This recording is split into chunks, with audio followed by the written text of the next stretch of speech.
Hey, welcome back. Lawrence here. And today's tip of the day is to help you not deal with what I had to deal with when I was in the Driftless region of Wisconsin. Up there you have grass that's as tall as yourself, and if you're not in those fields or whatnot along the riverbanks, you're in pastures which have a bunch of briar brush. And if you get lazy on your backcast, you're gonna get strung up in them, and it's gonna be extremely frustrating, because I did it several times on the first morning because I was more concentrating on getting my fly out there because we were dry fly fishing than I was about my backcast, and I got lazy. So what can we do to not get lazy? What can we do to make sure that our backcast is really good? Well, like most of the things I tell you, practice.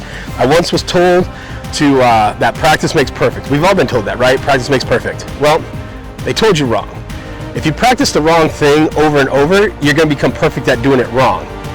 However, perfect practice makes perfect. So when you practice it obviously the right way, you will do it the right way.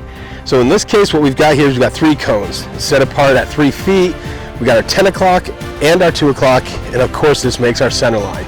And all we're going to do is we're going to reel in to make sure we have about a rod length of line out, plus our leader, and we're going to practice instead of doing it here, because it's hard when I'm above my head to see behind me to make sure, right? I can see the forward cast all day, but the back cast is what's tough. So if I take and turn my rod and reel parallel to the ground, reel facing up, all I got to do is use my 10 and 2 right here and practice my abrupt stops and watch how long it takes for my line to get out there, and I'll get a feel, right?